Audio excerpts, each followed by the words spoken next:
Mila an intriguing and difficult question. What is the difference between acceptance and surrender? That question stuck with Sarah and gave her the question she would ultimately use for her first research and presentation speech. Let's welcome Sarah Martin. Good morning and thank you. Last week, Julie was our table topics master, and she decided to play a little game called Truth or Dare. I don't think that's what it was called, but she had questions that she had formed, and then she also had, from a bank of table topics questions, random questions that somebody could choose. Mila was brave and went with the random, and Julie pulled out one heck of a question. What is the difference between surrender and acceptance? And I was like, good Lord, I'm glad I'm not Mila. However, that question stuck with me, specifically when I was driving on Saturday to teach yoga. I already left the house a few minutes late. I'm driving down I-25. I have about a 2-minute window to show up on time. And of course, there's a car accident. Traffic is coming to a halt. And the question pops in my head, what is the difference between surrender and acceptance? And I think I'm going to surrender to this moment. I can't change it. I'm going to accept that I'll be late to teach yoga, which draws a pit of anxiety into my stomach. I do not like being late. I also decide I'm going to use this as my question for my yoga class. So I throw it out to the yoga class, folks, what's the difference between surrender and acceptance? But then I'm teaching this yoga class, and in the middle of the class, I'm thinking, maybe I'm accepting the difficulty of this posture, and therefore I'm surrendering to the moment. So at this point, I've put myself into the paradox of the question, is there a linear direction that it moves? Do you accept and then surrender, or do you surrender and then accept? And that, my friends, is where I decided to start this research paper, or speech, excuse me. To begin with, both of those words I can use fairly synonymous with one another, but there is a distinct difference. And trying to untangle that, I went to the dictionary first. I'm going to accept the fact that I have to read this definition. Accept is a verb, it's to consent or receive. Doesn't really help me out very much. The antonym is to refuse or reject. A little bit better.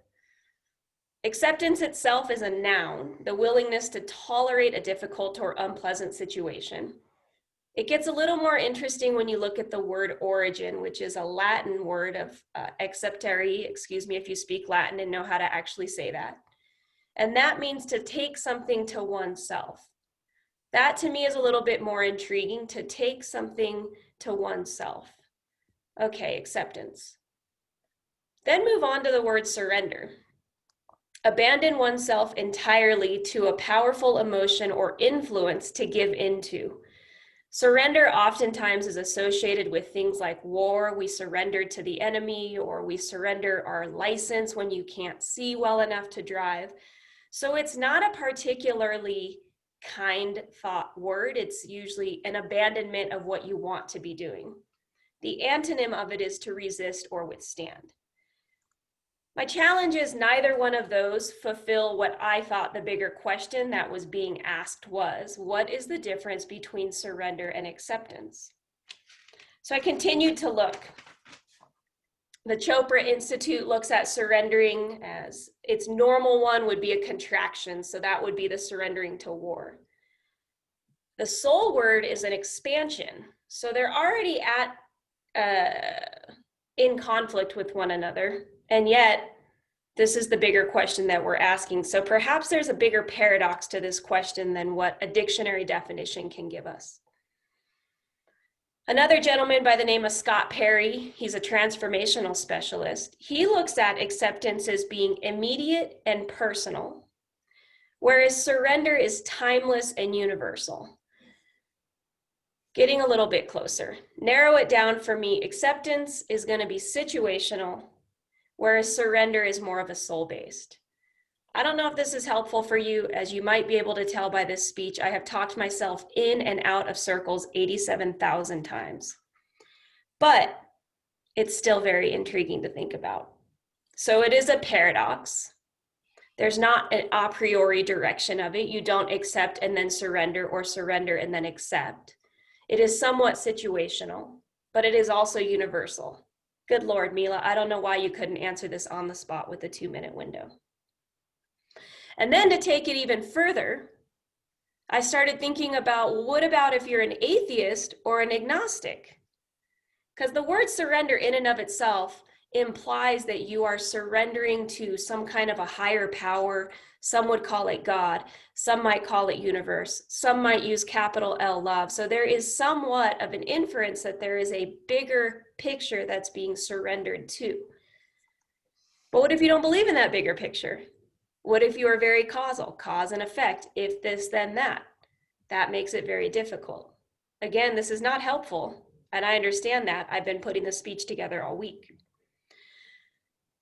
So if you're an atheist, I would love to hear your perspective. You can find my email on our roster sheet. Please give me some feedback. My final closing challenge to you is, I am very interested, whether you're an atheist or not, to hear what you think the difference between surrender and acceptance is. Especially you, Werner. I feel like you have some very insightful ideas on it. I don't know. I've talked myself in and out of it. It's an intriguing topic. I love it. It made me feel crazy.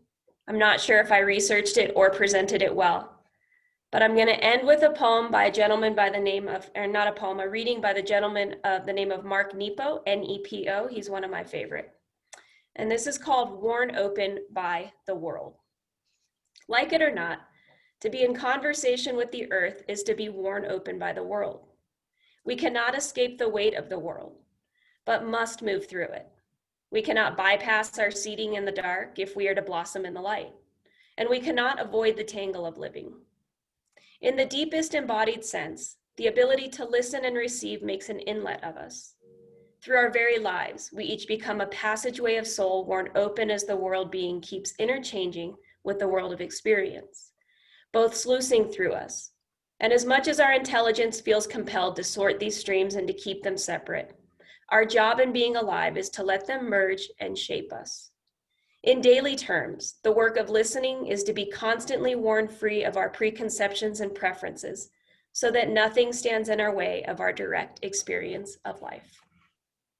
Thank you.